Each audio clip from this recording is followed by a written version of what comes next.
고난주간 새벽기도에 셋째 날 오신 우리 성도님들을 환영하고 축복합니다. 우리 옆 사람하고 인사하겠습니다. 반갑습니다. 은혜 많이 받으세요.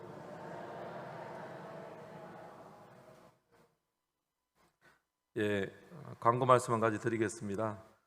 고 국애순 권사님의 발인 예배 시간이 변경되어졌습니다. 11시 30분으로 당겨졌고요. 11시 20분에 교회에서 출발하도록 하겠습니다. 여러분 들어오시면서 생수 다 받으셨습니까?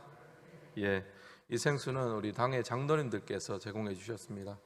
여러분 기도가 막히실 때마다 이 생수 드시고 기도가 뻥뻥 뚫리시기를 주님의 이름으로 축복합니다. 오늘은 나로 명하사 무리로 오라 하소서라는 제목으로 말씀 전하겠습니다. 소설가 버나드 쇼의 묘비명이 유명하다고 합니다. 어떤 묘비명이 기록되어 있냐 하면은 우물쭈물하다가 내 이럴 줄 알았다. 굉장히 위트 있는 그리고 또 공감이 가는 그런 묘비명입니다. 평생 우물쭈물하다가 내가 이럴 줄 알았다.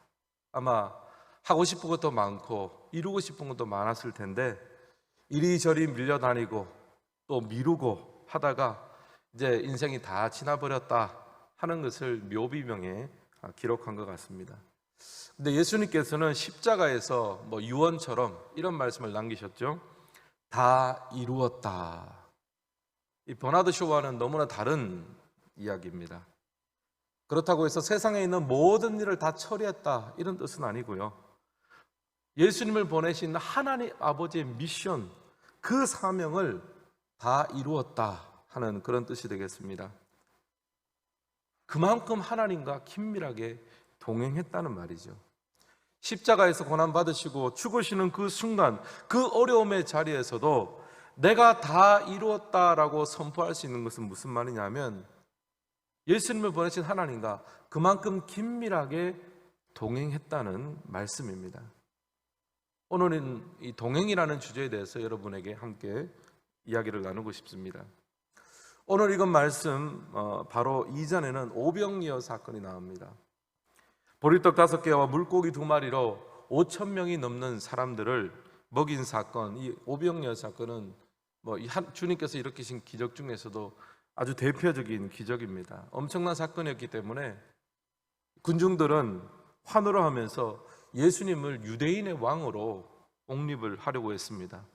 왜냐하면 먹고 사는 문제를 해결해 주신 분이 드디어 등장했다라고 생각하니까 엄청난 인기를 얻게 되었습니다. 하지만 예수님께서는 그 인기와 성공의 자리에 있기를 원하지 않으셨습니다. 제자들을 재촉해서 갈릴리 호수 건너편으로 건너가라 라고 재촉해서 이야기를 하시고, 그래서 먼저 배로 떠나보내시고 예수님 자신도 따로 기도하러 산으로 들어가셨습니다. 이제 오늘 살펴볼 말씀은 이제 그 제자들의 배 안에서 벌어지는 일입니다. 제자들이 탄 배가 이제 육지에서 멀리 떨어져서 바다 가운데 있었는데요. 24절에 보니까 그게 이제 바람이 불게 됐습니다. 바람이 그스름으로 물결로 인해 고난을 당하게 되었습니다. 바람이 그슬렀다는 말은 이제 제자들이 가려는 목적지와는 반대되는 방향으로 바람이 불었던 것 같아요. 그러니까 바람을 그슬러서 배가 가려고 하니까 제대로 가지를 못하는 것입니다. 그 지형적으로 보면요, 갈릴리 호수 동편에는 골란 고원이라는 굉장히 높은 고원이 있습니다. 겨울철이 되면 그 골란 고원에서 아주 강한 바람이 갑자기 불어오는 경우가 있습니다. 이것을 이제 그 지역 사람들은 겨울 폭풍이다라고 이야기를 하는데요. 이 겨울 폭풍, 강한 바람이 불었던 것 같아요. 그래서 제자들이 탄 배가 앞으로 나가기가 어려워졌습니다. 강풍으로 인해서 파도도 높아지고 엄청난 고생을 하고 있었는데 이제 벌써 도착하려면 도착했어야 되는데 밤새도록 도착을 못한 거예요. 그래서 밤 사경이 되었습니다. 유대의 밤 사경은요, 우리나라의 시간대로 치면 한 새벽 3시, 4시, 그러니까 가장 어두운 순간이 됩니다. 근데 큰일 난 거죠. 밤 사경 가장 어두운 때 바다 한가운데서 오도 가도 못하고 파도와 싸우고 있는 제자들, 여러분 생각해 보십시오. 사랑하는 성도 여러분, 이 밤 사경이라는 것은 우리 인생의 현실이 아닌가 생각합니다. 어떨 때는 좋고 기쁘고 행복하다가도 어느 날 갑자기 밤사경이 우리 가운데 찾아옵니다. 고난의 파도가 몰려오고 앞으로 나가고자 하지만 나갈 수는 없고 또 어디로 가야 될지 모르는 그런 캄캄한 밤사경이 찾아옵니다. 이런 구약의 인물들을 살펴보면요, 그런 사람이 굉장히 많아요.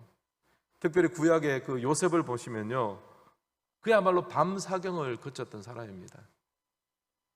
원래는 집에서 막내로 행복하게 그렇게 이쁨을 받고 자라다가 어느 날 형님들이 자기를 배신해서 애굽의 종으로 팔려갔습니다. 그때부터 뭐 고생당한 거, 억울한 일 당한 거, 이것은 뭐 말로 표현할 수가 없는 거죠. 밤사경을 경험한 거예요. 근데 여러분, 오늘 이 말씀에서 감사한 것은 무엇이냐면 그 밤사경의 자리에 예수님께서 찾아오신다는 겁니다. 여러분, 지금 고난 가운데 계십니까? 깜깜한 가운데 계십니까? 밤사경 가운데 계십니까? 찾아오시는 예수님을 만나시기를 주님의 이름으로 축복합니다. 25절 말씀을 같이 한번 읽겠습니다. 25절 시작. 밤사경에 예수께서 바다 위로 걸어서 제자들에게 오시니. 밤사경에 예수님께서 오신 거예요. 바다 위로 건너서 오셨습니다. 예수님은 뭐 하나님이시니까 예수님에게는 어려움 될 것은 없죠. 하지만 누구한테 어려움이 됩니까? 제자들한테 어려움이 되는 거죠. 누가 상상해나 했겠습니까? 그 밤사경에 파도 치는 바다 위를 예수님께서 걸어서 오신다는 것을 그 누가 상상을 했겠습니까? 아무도 몰라봤죠. 저기 멀리서 누가 서 있는 것 같으니까 유령인가 싶어가지고 깜짝 놀랐습니다. 우리가 이 밤사경이라는 말씀을 제가 드렸는데, 여러분 고난 가운데 있고 어려운 가운데 있으면 사실 우리가 믿고 기도하고 의지하는 예수님이 우리한테 잘 안 보입니다. 왜냐하면 당장 이 내 앞에 닥친 문제에 그냥 꽉 이렇게 눌려있기 때문에 예수님이 지금 내 옆에 서 계셔도 잘 안 보이는 거예요. 당장 그 문제에 짓눌려서 염려하고 두렵고 근심하다 보면 바로 내 옆에 서 계시는 그 예수님이 보이지 않는 순간도 있습니다. 오늘 밤사경을 맞은 우리 성도님 계십니까? 여러분, 어려움과 근심과 고난 가운데 있을지라도 여러분 두려워하지 마시기를 바랍니다. 당장 우리의 눈에는 잘 보이지 않을지라도 우리가 사랑하는 그 예수님께서는 이미 우리 가운데 서 계시는 줄을 믿습니다. 밤사경에 찾아오시는 분이에요. 문제는 뭐냐 하면 그 찾아오신 예수님을 볼 수 있는 영안이 우리에게 열려지지 않았습니다. 예수님은 밤사경에 저희들을 찾아오셔서 안심하라, 나니 두려워하지 말라, 그렇게 말씀해 주십니다. 우리가 성경 전체를 보면요, 밤사경을 맞이했는데 주님이 찾아오신 경우가 정말 많습니다. 시편 기자들의 경우에 대체로 그렇습니다. 시편 23편 같은 경우에는 사망의 음침한 골짜기를 다닐지라도 다윗이 그렇게 고백을 하는데, 여러분 밤사경 중에 밤사경, 사망의 음침한 골짜기죠. 다윗이 경험한 사망의 음침한 골짜기는 사울 왕에게 얼마나 많이 쫓겨다녔습니까? 목숨이 경각에 달하고 자기를 도와주고 의지했던 많은 사람들도 자기 때문에 피해를 받고, 나만 고생하면 차라리 덜한데 같이 다 고생을 하니까 사망의 음침한 골짜기 밤사경을 건너갔는데 23편의 마지막 고백이 어떻게 됩니까? 내가 여호와의 집에 영원히 살리로다. 여호와는 나의 목자시니 내게 부족함이 없습니다. 찬양은요, 기도는요, 하나님이 나와 함께 동행해 주신다. 사망의 음침한 골짜기를 다닐지라도 주께서 그의 지팡이와 막대기로 나를 지키고 계십니다. 그 하나님의 임재를 고백하시고 경험하시기를 주님의 이름으로 축복합니다. 주님은 찾아오시는 분이세요. 근데 오늘 제가 살펴보고자 하는 말씀은 베드로의 반응입니다. 28절 말씀, 베드로 우리 반응을 한번 같이 읽겠습니다. 28절 시작. 베드로가 대답하여 이르되 주여, 만일 주님이시거든 나를 명하사 무리로 오라 하소서 하니. 아멘. 아주 이제 유명한 요청이죠. 예수님께 베드로가 대뜸 요청합니다. 보통 그러면 이제 살았네요, 감사합니다. 이제 정말 걱정 없네요. 이렇게 하고 끝냈어야 되는데, 베드로가 예수님한테 요청하는 거예요. 어떤 요청입니까? 만일 주님 맞으시면, 유령이 아니고 주님이라면 나를 명하사 저 물 위로 오라고 하십시오. 원래는 믿습니다 하고 뛰어들면 좋은데 물 위를 걸을 만한 능력이 사람한테 없으니까 예수님 명령해 주시면 제가 한번 걷고 싶습니다. 바다 위를 걷고 싶습니다. 그렇게 요청했습니다. 제가 볼 때 예수님이 이 요청 듣고 깜짝 놀랐을 것 같아요. 아니, 세상 누가 바다 위를 좀 걷게 해달라고 요청하겠습니까? 얼른 우리 배에 좀 타주세요. 얼른 이 파도를 좀 없이 해주세요. 그렇게 요청하는 게 이제 보통적인데, 그래서 베드로가 참 부족하고 연약한 점도 많았지만 수제자가 될 수 있었던 것 같습니다. 하여튼 나로 명하사 저 바다 위를 걷게 해 주십시오. 좀 그렇게 저한테 명령해 주십시오. 그렇게 요청했습니다. 여러분, 만약에요, 베드로가 지금 바다로 내려가면 베드로한테는 두 가지 법칙이 작동을 하는 거예요. 첫 번째 법칙은 무슨 법칙입니까? 중력의 법칙이 작동하겠죠. 사람은 물 위를 걸을 수가 없습니다. 중력 때문에 가라앉게 됩니다. 당연히 중력의 법칙이 베드로에게 작동할 거고요. 여러분, 그런데 또 한 가지 법칙이 있죠. 믿음의 법칙도 있습니다. 이 모든 자연을 창조하신 하나님의 아들 예수님께서 이 중력 법칙, 자연 법칙을 넘어서 초자연적인 능력으로 그를 붙들어 주실 수도 있습니다. 베드로에게 필요한 것은 무엇입니까? 믿음이 필요한 거죠. 바다 위를 걸으려면 믿음의 법칙에 적용을 받아야 됩니다. 만약에 그 믿음의 법칙에 적용받지 못하면 즉시 중력의 법칙에 의해서 가라앉게 될 것입니다. 사랑하는 성도 여러분, 우리가 이 땅 가운데 살아갈 때 우리도 마찬가지입니다. 두 가지 법칙의 지배를 받게 됩니다. 하나는 현실의 법칙입니다. 여러분, 바람과 파도가 베드로에게 완전한 현실이었잖아요. 여러분, 우리에게도 이 세상에 현실이 있습니다. 사업을 하시는 분은 사업에 대한 걱정, 여러분, 그것이 무시할 만한 일입니까? 아니죠. 얼마나 절박하고 얼마나 현실입니까? 또 가정의 여러 가지 문제와 또 자녀에 대한 염려와, 여러분, 이것이 얼마나 또 현실적인 겁니까? 제가 우리 성도님들 신방에 보면 정말 그런 기도 제목들 들으면요, 너무너무너무 현실인 거예요. 또 건강의 문제는 어떻습니까? 이 건강의 문제만큼 또 얼마나 현실적인 게 있습니까? 엄연한 현실입니다. 이 문제들을 직면할 때마다 이 모든 현실들은 나를 깊은 바닷속으로, 염려와 낙심의 물속으로 우리를 끌어내립니다. 빠져 죽을 것만 같아요. 근데 우리에게 작동하는 또 하나의 법칙이 있죠. 믿음의 법칙입니다. 가라앉는 하나님 앞에 이 믿음의 법칙을 가지고 살아가며 나아갈 때마다 이런 염려와 걱정이 우리를 깊은 바다와 염려와 낙심의 물속으로 끌어내릴 때마다 주님을 믿는 믿음의 법칙이 작동한다면 우리는 회복될 줄을 믿습니다. 베드로도 그렇게 해서 몇 발짝 걸었던 것 같아요. 그런데 갑자기 바람이 부니까 얼마나 현실입니까? 여러분, 바다에서 수영하는 것만 해도 얼마나 무서운데요. 그냥 그 위를 걷는데 그냥 바람이 한번 샥 부니까 믿음의 법칙은 갑자기 그냥 땅에 뚝 떨어지고 베드로한테 중력의 법칙이 작동하기 시작했어요. 그래서 순간적으로 빠졌습니다. 예수님께서 즉시 건져줬죠. 바다에서 즉시 안 건져주면 큰일 나잖아요. 즉시 건져줬습니다. 그러면서 예수님께서 이 말씀하세요. 왜 의심하였느냐? 여러분, 믿음의 법칙이 작동하게 만드는 것은 의심하지 않는 거예요.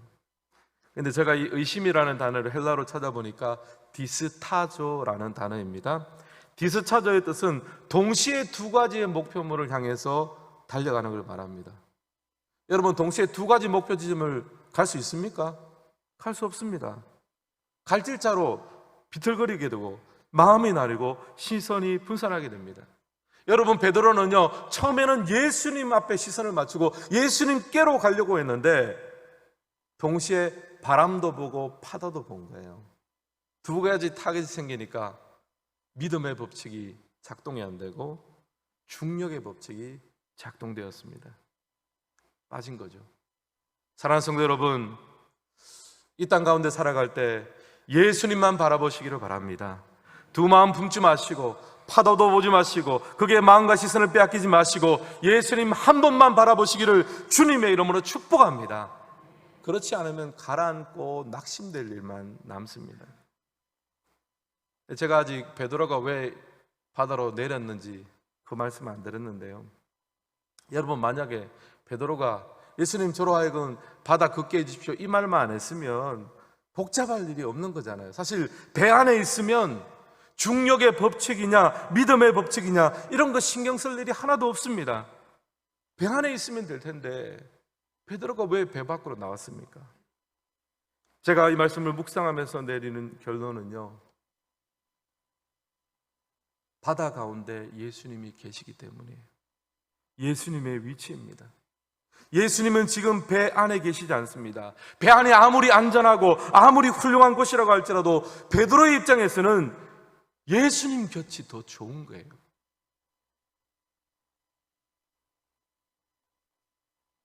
예수님은 지금 배 바깥 바다 위에 계십니다. 여러분, 사도 베드로가 원하는 것이 무엇이었습니까? 그가 원한 것은 주님과 동행하는 것이에요. 주님 없는 안전한 배 안보다 비록 바람과 파도가 일렁이지만 주님이 계신 저 바다가 나에게 더 행복한 곳이고 저곳이 내가 있어야 될 곳이다. 여러분이 동일한 고백하시기를 주님의 이름으로 축복합니다. 그러므로 사랑하는 성도 여러분, 이 고난주간에 우리가 추구해야 될 것이 무엇입니까? 우리가 물론 이렇게 기도하는 것도 중요합니다. 주님, 제 인생의 배를 지켜주십시오. 내 인생의 배에 물이 차지 않게 도와주십시오. 저 위험한 바다에 빠지지 않게 도와주십시오. 질병에 걸리지 않게 해주십시오. 어려움 없게 해주십시오. 여러분, 이렇게 기도하십시오. 좋은 기도입니다. 그러나 마지막에 이 기도 하나 덧붙이시기를 바랍니다. 주님, 당신이 계시지 않는 안전한 배보다 당신과 함께하는 저 바다가 더 좋습니다. 사랑하는 성도 여러분, 때로는 병에 걸려도 그 병 때문에 주님과 동행할 수 있다면, 주님을 더 사랑하게 될 수 있다면 바로 그 자리가 은혜의 자리가 될 수 있음을 믿습니다. 때로는 이런저런 어려움이 생겨도, 그 어려움 때문에 거의 빠져 죽게 생겨도, 그 상황 때문에 내가 주님을 더 사랑하고 주님과 더 함께 동행하기를 원한다면 바로 그 자리가 은혜의 자리가 될 줄을 믿습니다. 제가 목회하면서 깨닫는 것이 바로 이것입니다. 우리의 신앙이 성숙한 신앙이 된다는 것은요, 바로 이 신앙을 가지는 거예요. 우리의 신앙이 초보의 신앙일 때는 내가 배 안에 있느냐 배 밖에 있느냐 이것이 중요합니다.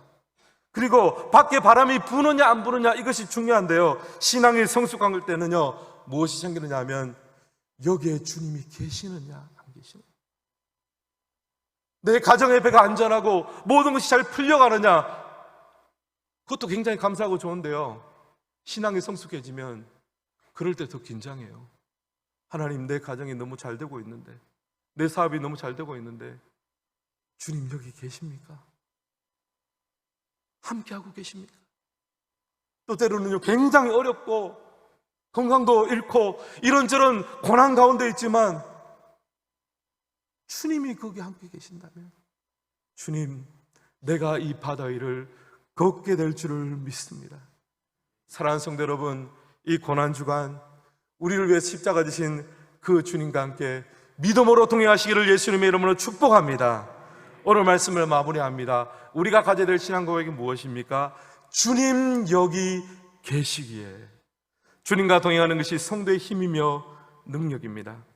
여러분의 삶이 평안하십니까? 안전한 배 안에 있으십니까? 여러분, 그것 때문에 감사하십시오. 그러나 늘 돌아보세요. 내 이 안전한 배 안에 주님이 계시는지. 또 여러분, 밤 사경에 계신 분 계십니까? 바람 불고 파도 치는 바다 위에 계신 분이 있으십니까? 여러분, 걱정하십시오. 걱정하지 마십시오. 바로 그 가운데서도 주님과 함께 동행한다면 그 자리가 가장 축복의 자리가 될 줄을 믿습니다. 이 고난중간 십자가 지시기까지 우리를 사랑하신 그 주님과 깊이 동행하는 그런 삶을 사시기를 예수님의 이름으로 축복합니다.